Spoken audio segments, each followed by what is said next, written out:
नमस्कार दोस्तों। आज के समय में प्रभु श्री राम को कौन नहीं जानता है। राम शब्द दिखने में जितना सुंदर है उससे कहीं महत्वपूर्ण है इसका उच्चारण। राम कहने मात्र से शरीर और मन में अलग ही तरह की प्रतिक्रिया होती है जो हमें आत्मिक शांति देती है। हिंदू धर्म के 4 आधार स्तंभों में से एक है प्रभु श्री राम। भगवान श्री राम ने एक आदर्श चरित्र प्रस्तुत कर समाज को एक सूत्र में बांधा था। आओ जानते हैं उनके बारे में। राम का जन्म। भगवान राम एक ऐतिहासिक महापुरुष थे और इसके पर्याप्त प्रमाण है। शोधानुसार पता चला है कि भगवान राम का जन्म 5114 ईसा पूर्व हुआ था। चैत्र मास की नवमी को राम नवमी के रूप में मनाया जाता है। उपरोक्त जन्म का समय राम की वंश परंपरा और उनकी पीढ़ियों से भी सिद्ध होता है। अयोध्या के इतिहास और अयोध्या की वंशावली से भी ये सिद्ध होता है। गौतम बुद्ध के पूर्वज थे राम। हाँ जी दोस्तों, वेवस्वत मनु के 10 पुत्र थे। उनमें से एक इक्ष्वाकु के कुल में रघु हुए, रघु के कुल में राम हुए, राम के पुत्र कुश हुए और कुश की 50वीं पीढ़ी में शल्य हुए जो महाभारत के काल में कौरवों की ओर से लड़े थे। शल्य की 25वीं पीढ़ी में सिद्धार्थ हुए जो शाक्य पुत्र शुद्धोधन के बेटे थे। इन्हीं का नाम आगे चलकर गौतम बुद्ध हुआ। ये नेपाल के लुम्बिनी में रहते थे। सिद्धार्थ के बाद राहुल, प्रसेनजीत, शूद्रक, पुलक, सूरत, सुमित्र हुए। जयपुर राजघराने की महारानी पद्मनी और उनके परिवार के लोग राम के पुत्र कुश के वंशज हैं। महारानी पद्मनी ने एक अंग्रेजी चैनल को कहा था कि उनके पति भवानी सिंह कुश के 309वें वंशज थे। वनवासियों और आदिवासियों के पूजनीय प्रभु श्री राम। भगवान राम को 14 वर्ष का वनवास हुआ था। उनमें से 12 वर्ष उन्होंने जंगल में रहकर ही काटे। 12वें वर्ष की समाप्ति के दौरान सीता का हरण हो गया तो बाद के 2 वर्ष उन्होंने सीता को ढूंढने, वानर सेना का गठन करने और रावण से युद्ध करने में गुजारे। 14 वर्ष के दौरान उन्होंने बहुत सी महत्वपूर्ण कार्य किए जिसके चलते आज भी हमारे देश और देश के बाहर राम संस्कृति और धर्म को देखा जा सकता है। प्रभु श्री राम ने वन में बहुत ही सादगी भरा तपस्वी का जीवन जिया। वह जहाँ भी जाते थे तो 3 लोगों के रहने के लिए एक झोपड़ी बनाते थे। वहीं भूमि पर सोते, रोज कंदमूल लाकर खाते और प्रतिदिन साधना करते थे। उनके तन पर खुद के ही बनाए हुए वस्त्र होते थे। धनुष और बाण से वह जंगलों में राक्षसों और हिंसक पशुओं से सभी की रक्षा करते थे। इस दौरान उन्होंने देश के सभी संतों के आश्रमों को बर्बर लोगों के आतंक से बचाया। रात्रि को राक्षसों से मुक्ति दिलाने के बाद प्रभु श्री राम दंडकारण्य क्षेत्र में चले गए जहां आदिवासियों की बहुलता थी।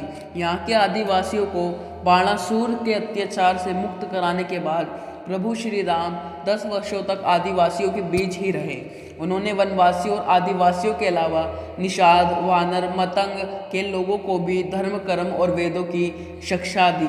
वन में रहकर उन्होंने वनवासियों और आदिवासियों को धनुष एवं बाण बनाना सिखाया, तन पर कपड़े पहनना सिखाया, गुफाओं का उपयोग रहने के लिए कैसे करें ये बताया और धर्म के मार्ग पर चलकर अपने रीति रिवाज कैसे संपन्न करें यह भी बताया।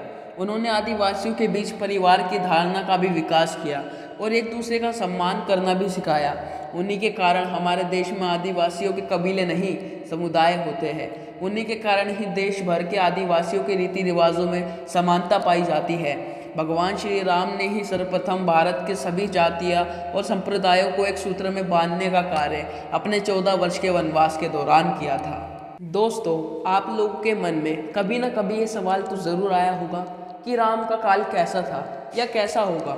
आइए हम आपको बताते हैं राम का काल। राम के काल में नदी में नाव और पोत चलते थे। इसी काल में कुछ लोगों के पास विमान भी होते थे जिसमें 4 से 6 लोग बैठकर यात्रा करते थे। रामायण के अनुसार रावण के पास वायुयानों के साथ ही कई समुद्र जलपोत भी थे। रामायण काल में शतरंज खेला जाता था। इस खेल का आविष्कार लंका के राजा रावण की रानी मंदोदरी ने किया था। तब इसे चतुरंग कहा जाता था। यह भी कहा जाता है कि राम के काल में पतंग भी उड़ाई जाती थी। राम रावण युद्ध केवल धनुष, बाण और गदा भाला जैसे अस्त्रों तक सीमित नहीं था। कहते हैं कि युद्ध के दौरान राम सेना पर सद्दासुर ने ऐसा विकट अस्त्र छोड़ा जिससे सुवेल पर्वत की चोटी को सागर में गिराते हुए सीधे दक्षिण भारत के गिरी को भी समुद्र में गिरा दिया था। सद्दासुर का अंत करने के लिए बिजली के आविष्कारक मुनि अगस्त्य ने सद्दासुर के ऊपर ब्रह्मास्त्र छुड़वाया था, जिससे सद्दासुर और अनेक सैनिक तो मारे ही गए, लंका के शिव मंदिर में भी विस्फोट के साथ ढहकर समुद्र में गिर गया। इसी तरह उस काल में दूरबीन भी होता था। राम को अग्निवेश ने एक विशिष्ट कांच दिया था जो संभवतः दूरबीन था।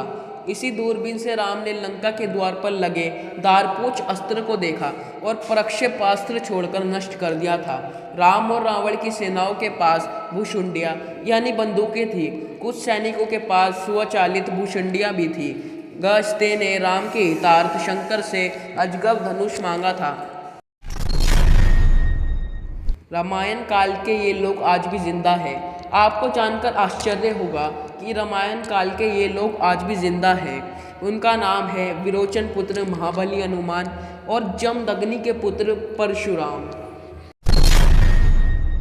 श्री राम की बहन। श्री राम की दो बहनें भी थी, एक शांता और दूसरी कुकबी। हम यहाँ आपको शांता के बारे में बताएंगे। दक्षिण भारत की रामायण के अनुसार श्री राम की बहन का नाम शांता था, जो चारों भाइयों से बड़ी थी। शांता राजा दशरथ और कौशल्या की पुत्री थी, लेकिन पैदा होने के कुछ वर्षों के बाद कुछ कारणों से राजा दशरथ ने शांता को अंग देश के राजा रोमपद को दे दिया था। भगवान श्री राम की बड़ी बहन का पालन पोषण राजा रोमपद और उनकी पत्नी वर्षिणी ने किया था, जो महारानी कौशल्या की बहन अर्थात श्री राम की मौसी थी। नहीं किया था राम ने सीता का परित्याग। हाँ जी दोस्तों, पहले रामायण 6 कांडों की होती थी, उसमें उत्तरकांड नहीं होता था। फिर बौद्ध काल में उसमें राम और सीता के बारे में सच झूठ लिखकर उत्तरकांड जोड़ दिया गया। उस काल से ही इस कांड पर विद्वानों ने घोर विरोध जताया था, लेकिन इस उत्तरकांड के चलते ही साहित्यकारों, कवियों और उपन्यासकारों को लिखने के लिए एक नया मसाला मिल गया और इस तरह राम धीरे धीरे बदनाम होते गए। विपिन किशोर सिन्हा ने एक छोटी शोध पुस्तिका लिखी है जिसका नाम है राम ने सीता परित्याग कभी किया ही नहीं। यह किताब संस्कृति शोध एवं प्रकाशन वाराणसी ने प्रकाशित की है। इस किताब में वह सारे तथ्य मौजूद हैं जो ये बताते हैं कि राम ने कभी सीता का परित्याग नहीं किया।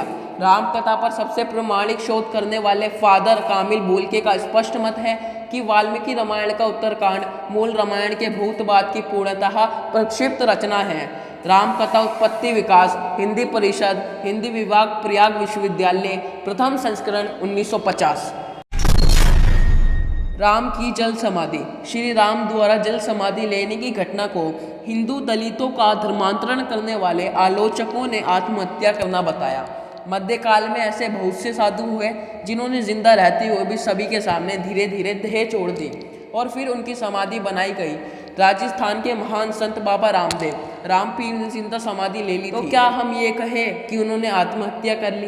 दरअसल अयोध्या आगमन के बाद राम ने कई वर्षों तक अयोध्या का राजपाट संभाला और इसके बाद गुरु वशिष्ठ एवं ब्रह्मा ने उनको संसार से मुक्त हो जाने का आदेश दिया। इस घटना के बाद उन्होंने जल समाधि ले ली थी। सरयू नदी में श्री राम ने जल समाधि ले ली थी। अश्विन पूर्णिमा के दिन मर्यादा पुरुषोत्तम राम ने अयोध्या से सटे फैजाबाद शहर के सरयू किनारे जल समाधि लेकर महाप्रयाण किया। श्री राम ने सभी की उपस्थिति में ब्रह्म मुहूर्त में सरयू नदी की ओर प्रयाण किया। उनके पीछे थे उनके परिवार के सदस्य भरत, शत्रुघ्न, उर्मिला, मांडवी और श्रुतकीर्ति। ओम को उच्चारण करते हुए वह सरयू के जल में एक एक पग आगे बढ़ते गए और जल उनके हृदय और अधरों को छूता हुआ सिर के ऊपर चढ़ गया।